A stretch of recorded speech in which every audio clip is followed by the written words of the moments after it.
Right, we're going to have to play single races on Grand Prix circuit by Accolade. Sadly, the only version that has been cracked that will work with an SD to IEC doesn't load the next race in the championship. It keeps loading up the same one. Brazil, the first one. And it doesn't do that on the emulator with True Drive emulation turned off. So, that's a problem. It's a bug in the crack, not the original game. However, these companies who make these games that will only work on the 1541 kind of screwed themselves out of sales for people who bought the alternative disk drives for the C64, Accelerator Plus and Oceanic. And there was a few, and they were just the 5 1/4 inch ones. There's obviously anything that Commodore makes is fine. 15412, 1570, 1571, but not the 1581, which was a 3 1/2 inch disk drive.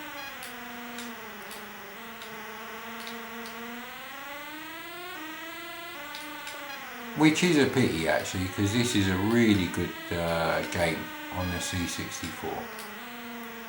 Now, because I didn't do the Firebird directory, there was a lot of games to go in that one.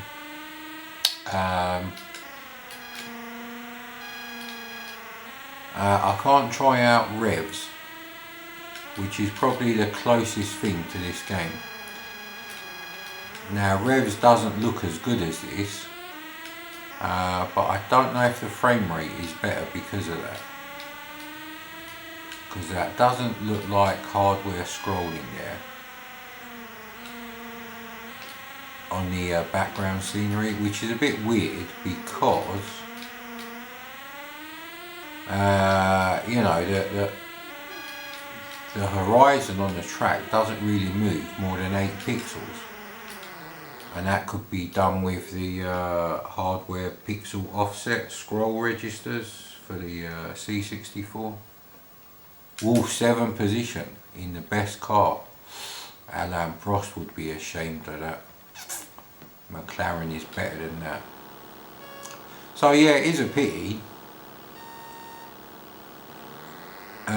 And the games companies were a bit stupid for doing these kind of loading routines that would only work on a Commodore drive, which cost nearly twice as much as other brands of disk drive. And that's important because Defender of the Crown, and which also doesn't work properly, and Rocket Ranger, which doesn't work at all unless you have a 1541 disk drive. I don't know if downloading some sort of thing like Jiffy DOS would help the SD to IEC handle the fast loader, because maybe they program it to detect that. There's also the Epix fast load cartridge, the Dolphin DOS twin ROM disk accelerator. One goes in the C64, one in the disk drive.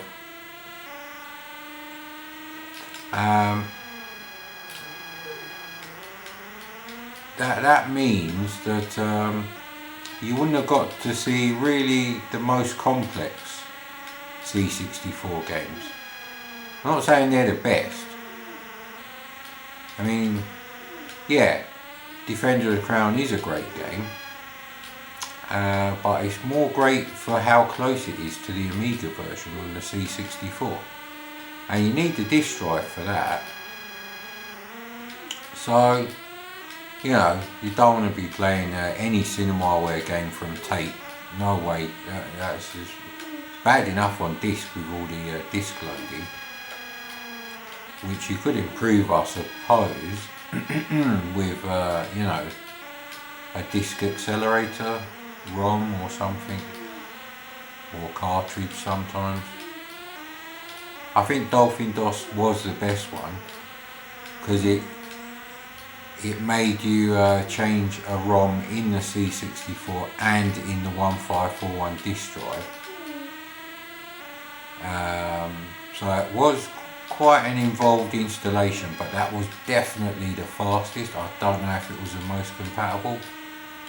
But the point is, you know, people will either say, oh, I had Rocket Ranger, it was shit on tape. Well, they won't mention that they played it on tape. But if they came from the UK, they probably did have it on tape. Because the Commodore 15412 and Commodore 128 would have cost more than the Atari 130 ST, which wasn't released. The 260 was. Although that's a bit of a con, that has 512K on it, just like the 256K Amiga,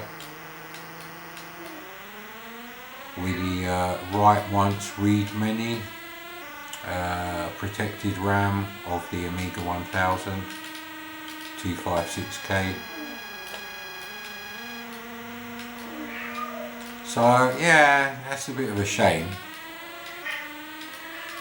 Now you could play this game on tape. It'd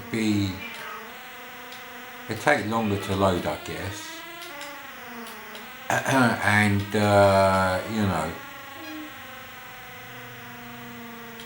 perhaps if you weren't playing a full championship, there'd be a lot of rewinding and fast forwarding. Yes, Coco, I know you want a husband, but I can't help you with that, mate. I don't run a reverse harem for you here, sir, madam. Oh, we're catching some back markers. So, you know, that's a real pity.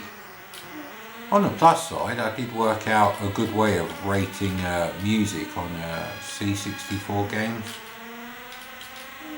I just have to say to myself, would I actually bother to download the SID file for that game so I could play it on a real C64? Bad news is I've recorded about 500 videos since I've come to that revelation. Ah well, but this is a brilliant game, but it's really a cautionary tale from the past. You know, I mean, never mind it doesn't work with the SD to IEC.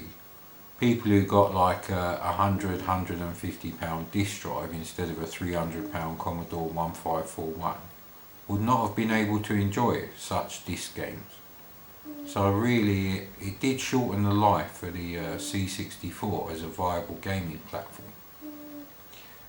In the eyes of people who had, you know, half a mind on a 16-bit computer that only came with a disk drive, or an 8-bit.